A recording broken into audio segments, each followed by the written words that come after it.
Na modalidade PSV, além do ajuste da pressão de suporte ou do delta pressórico, também é ajustado o tempo de subida. O tempo de subida é o tempo que levará para que a pressão inspiratória máxima, aqui nessa situação simulada de 15 centímetros de água, porque é a pressão de suporte somada a PIP, 15 centímetros de água. Então, o tempo de subida é o tempo que esta pressão inspiratória máxima seja atingida nas vias aéreas a partir da PIP, de 5 centímetros de água. Em PSV, ao alterar o tempo de subida, é permitido limitar a aceleração do fluxo inspiratório pelo ventilador durante a entrega do ar, ou seja, controlando a velocidade com que o fluxo inspiratório é entregue ao paciente pelo ajuste do tempo de subida. Então, na modalidade PSV, o tempo de subida, além de influenciar o valor do fluxo inspiratório, como ocorre na modalidade PCV, também irá influenciar no valor do tempo inspiratório, o que não ocorre na modalidade PCV, porque o tempo inspiratório na modalidade PCV é uma constante fixa, ela não varia durante os ciclos ventilatórios. Então,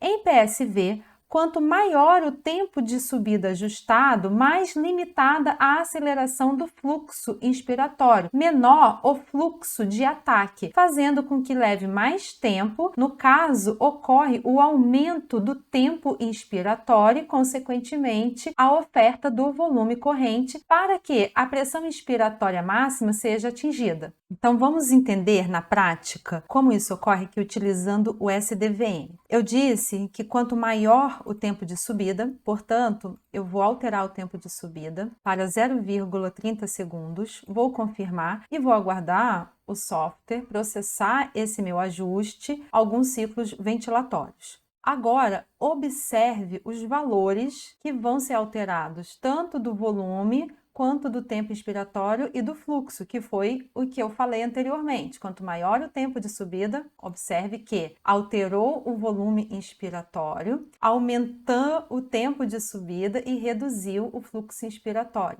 Porque foi o que eu informei. O tempo de subida alto limita a aceleração do fluxo inspiratório, então vai ser menor o fluxo de ataque, fazendo com que leve mais tempo para que a pressão inspiratória máxima seja atingida, porque aumenta o tempo inspiratório e também, com o aumento do tempo inspiratório, aumenta o volume corrente, a oferta do volume corrente, conforme podemos observar aqui na situação simulada. Em contrapartida, os tempos de subida mais curtos causam maior liberação da aceleração do fluxo inspiratório, acontecendo maior o fluxo de ataque, reduzindo o tempo inspiratório, a oferta de volume corrente para que a pressão inspiratória máxima seja atingida mais rapidamente. Vamos observar então, eu vou reduzir aqui para 0,10 segundos e observar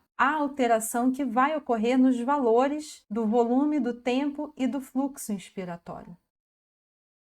Observe que houve redução do volume corrente, houve redução do tempo inspiratório, mas houve o aumento do fluxo inspiratório. Houve maior fluxo de ataque porque eu reduzi o tempo de subida. Além disso, a rampa ela fica mais verticalizada quanto menor for o tempo de subida, justamente porque a pressão inspiratória máxima ela será atingida mais rapidamente. Vamos observar também esta alteração quando eu altero o tempo de subida novamente para 0,30 segundos. Observe como a rampa fica mais inclinada, porque a pressão inspiratória nas vias aéreas é atingida mais lentamente. E assim é feito o ajuste de mais um parâmetro na modalidade PSV.